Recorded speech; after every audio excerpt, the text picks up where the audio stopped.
Audio Jungle.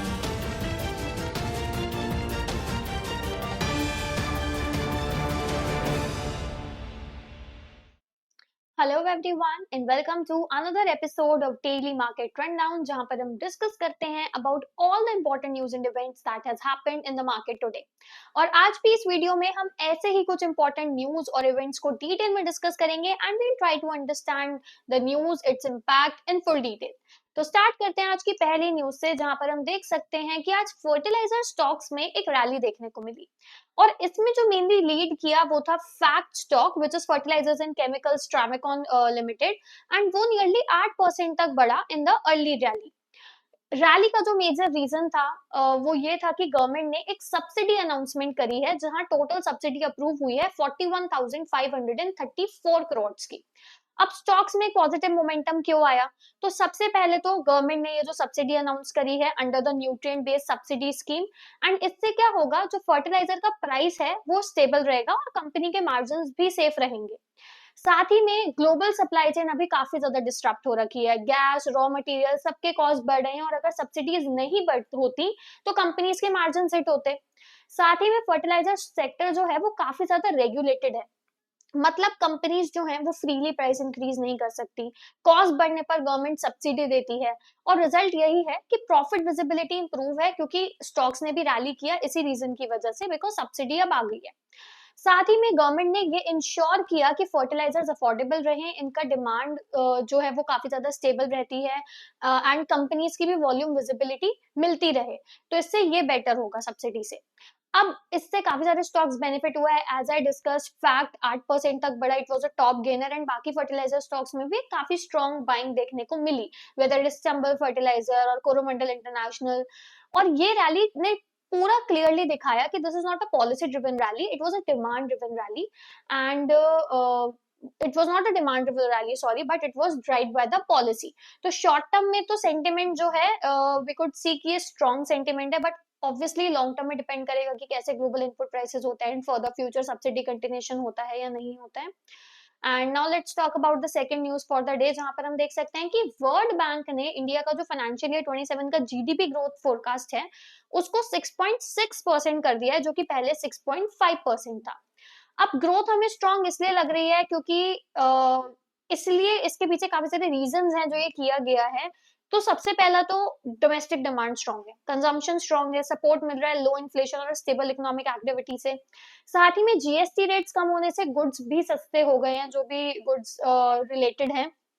और इसका impact ये होगा कि फाइनेंशियल ईयर 27 के अर्ली स्टेज में स्पेंडिंग बढ़ेगी और कंजम्पशन साइकिल को बूस्ट मिलेगा। साथ ही में अगर हम पहले कुछ सालों की बात करें तो फाइनेंशियल ईयर 25 में जो ग्रोथ 7.1% थी, फाइनेंशियल ईयर 26 में वो 7.6% रही, और वही स्ट्रॉन्ग मोमेंटम हम आगे भी देख सकते हैं। बट ऑब्वियसली थोड़ा ये कम है as compared to the growth जो पहले हम देख पाए हैं। बट अभी जो टाइम चल रहा है जब वेस्ट एशिया कन्फ्लिक्ट्स हैं, क्रूड ऑयल प्राइसेस बढ़ रहे हैं, there is higher subsidy burden also on the government जो कि फर्टिलाइजर एलपीजी से है, एंड यूएस और ईयू डिमांड भी वीक हो सकती है, तो उससे ग्लोबल ग्रोथ भी स्लो डाउन हो सकती है। तो उस वक्त पर ये एस्टिमेट्स काफी ज्यादा अच्छे हैं, विच आर ऑल्सो शोइंग कि India is one of the most fastest growing economy now. RBI ने भी ये जो ग्रोथ रेट है वो 6.9% दी है, organisation for economic cooperation and development ने 6.1% एंड मूडीज ने 6%। वर्ल्ड बैंक का जो एस्टिमेट है वो मिड रेंज में आता है। एंड ओवरऑल अगर हम देखें तो ये आउटलुक क्लियरली एक्सप्लेन करता है कि ऑटो और सीवी में जो मूव है वो कम हो गया है, ग्रोथ स्लोडाउन फियर्स हैं। एविएशन में एक मिक्स्ड वर्जन हम देख पा रहे हैं फ्यूल कॉस्ट के प्रेशर की वजह से, ऑयल सेंसिटिव सेक्टर्स काफी ज्यादा डाउन है इनपुट कॉस्ट इन्फ्लेशन की वजह से, but fertilisers up because of the government subsidy support. अब बात करते हैं आज की थर्ड न्यूज के बारे में, जहां हम देख सकते हैं कि एसबीआई ने क्वार्टर 4 में आईसीआईसीआई बैंक को क्रॉस करके इंडिया का सेकंड लार्जेस्ट बैंक बन गया है मार्केट कैप के बेसिस। अब अगर हम ओवरऑल देखें तो ये कोई भी एक ब्रॉड रैली नहीं है, एक रिलेटिव आउट परफॉर्मेंस स्टोरी है। टॉप 20 बैंक्स में से 18 बैंक्स का मार्केट कैप गिरा है, बट एसबीआई ने कंपैरेटिवली बेटर होल्ड किया। अब बैंकिंग स्टॉक्स की बात करें तो वो क्यों इतना प्रेशर में दिखे? तो सबसे पहला रीजन है ग्लोबल अनसर्टेनिटी, क्योंकि जियोपॉलिटिकल टेंशंस बढ़ रही हैं तो रिस्क ऑफ सेंटिमेंट है। एफआईआईज ने इमर्जिंग मार्केट्स लाइक इंडिया में से पैसा निकालना शुरू किया है। एफपीआई सेलिंग प्रेशर भी है, जो कि मार्च में $10.8 बिलियन सेलिंग हुई है, जिसकी वजह से लार्ज कैप फाइनेंशियल्स यानी कि बैंक्स पे सबसे ज्यादा इम्पैक्ट आया है। वैल्यूएशंस पर प्रेशर आया है। एक हम ब्रॉड सेक्टर वीकनेस भी देख सकते हैं, जहां पर फंडामेंटल स्ट्रांग होने के बाद भी स्टॉक्स गिर रहे हैं। एसबीआई ने इसलिए आउट परफॉर्म किया है because of the PSU bank rerating story. PSU banks में रिसेंटली रीरेटिंग ट्रेंड चल रहा है, एसेट क्वालिटी इंप्रूव हुई है, क्रेडिट ग्रोथ इंप्रूव हुई है, प्राइवेट बैंक्स कंपैरेटिवली एक्सपेंसिव थे, एंड पीएसयू बैंक जैसे कि एसबीआई की वैल्यूएशन में एक कंफर्ट था। तो फॉलिंग मार्केट में भी इन्वेस्टर्स शिफ्ट करते रहे सेफर और चीपर ऑप्शंस की तरफ। ओवरऑल देखें तो ये कोई बुलिश ब्रेकआउट नहीं है, rather it's a defensive rotation story, क्योंकि money is shifting from the private banks to PSU banks. अब बात करते हैं आज की लास्ट न्यूज के बारे में, जहां पर हम देख सकते हैं it is an update kind of news basically. NSC June 2026 तक अपना डीआरएचपी फाइल कर सकता है एंड लिस्टेड एक्सपेक्टिंग है दिसंबर 2026 से पहले, एंड ये इंडिया का one of the most awaited IPO में से एक है। ये आईपीओ इसलिए मैटर करता है क्योंकि सबसे पहला तो इंडिया का मोस्ट डोमिनेंट एक्सचेंज है।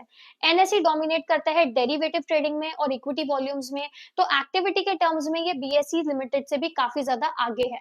साथ ही में एक असेट लाइट और हाई मार्जिन बिजनेस है, और इससे काफी ज्यादा स्ट्रॉन्ग प्रॉफिटेबिलिटी और एक बिजनेस मॉडल की स्ट्रेंथ भी हम देख सकते हैं। अब अगर हम इसके बिजनेस के मेजर ग्रोथ ड्राइवर्स की बात करें तो वो है राइजिंग रिटेल पार्टिसिपेशन और ट्रेडिंग वॉल्यूम्स में जो एक इंक्रीज हम देख सकते हैं वो। So basically it has a direct play on India's capital market growth story. साथ ही में ऑलरेडी एक काफी स्ट्रॉन्ग अनलिस्टेड मार्केट में भी इसकी डिमांड है। आईपीओ इंस्टीट्यूशनल इन्वेस्टर्स और रिटेल इन्वेस्टर्स दोनों को अट्रैक्ट करेगा। साथ ही में अर्ली इन्वेस्टर्स जो हैं लाइक पीई फंड्स, इंस्टीट्यूशंस, उनको भी एग्जिट मिल सकता है। तो ये आईपीओ एक लिक्विडिटी और प्राइस डिस्कवरी दोनों लेकर आएगा।